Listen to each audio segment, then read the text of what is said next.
can see the skin where the hairs come out of. And we see the pelt, because fur is an animal's skin with the hair still attached.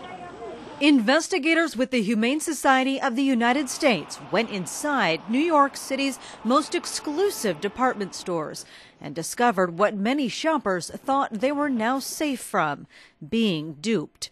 Bloomingdale's, Saks, and Bergdorf Goodman all were found selling unlabeled jackets, a violation of a New York state law that went into effect more than a year ago. This is inside Bloomingdale's. I don't see anything on the label. Trim, it doesn't mention the first trim. So what do you think that means? It screws down, so it's warm. If we say raccoon or rabbit, whatever, it doesn't say. I believe it's acrylic. Okay. Fake. So if it doesn't say, you think that means it's I fake? believe it's fake. Okay. The law says that in New York, all clothing containing real fur has to be labeled that way, where the consumer can see it and understand it. The point of the law was so that New Yorkers would no longer be duped into buying an unlabeled jacket thinking it was faux, when in fact it may have very well been raccoon dog fur from an animal who may have been skinned alive in China. But many people trying to do the right thing may still be unknowingly supporting this cruel business. And the salespeople often either don't know the law or are being duped along with the rest of us. Well, they're supposed to do it, but they don't. HSUS investigators found whole racks of jackets trimmed with animal fur that made no mention whatsoever of the cruelty around the collar. Now, inside Bergdorf's. Well, this is Fox. Fox? Yeah, it doesn't. We couldn't find a label saying anything about They it. often don't. They should, I know, but often they don't. But it is Fox. But just minutes earlier, a different salesperson told us something else. We're just trying to figure out what type of fur this is. Do you know? Yeah, rabbit. Rabbit? Yeah. And in Saks, Pretty sure it's Fox. It's not in here.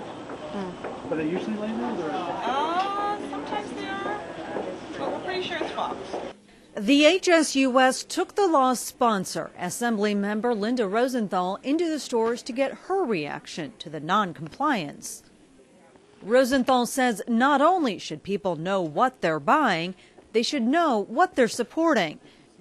Some of the most commonly unlabeled or misrepresented types of fur come from raccoon dogs, rabbits, and foxes, all animals raised in poor conditions in China and other countries.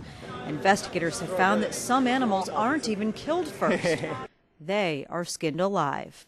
Raccoon dogs are far and away the type of fur that is most unlabeled and most misrepresented on garments sold in the U.S.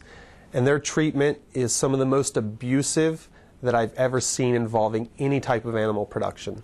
And what about the unlabeled jacket we were told was fake fur? Oh, this is absolutely real. Really? What is it? Probably raccoon dog.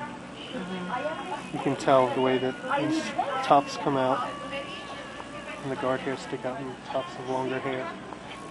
And there we have skin clearly with individual hairs. The HSUS, along with Rosenthal and other supporters of the law, demands the enforcement of the labeling of animal fur because consumers have a right to decide whether they want to support cruelty.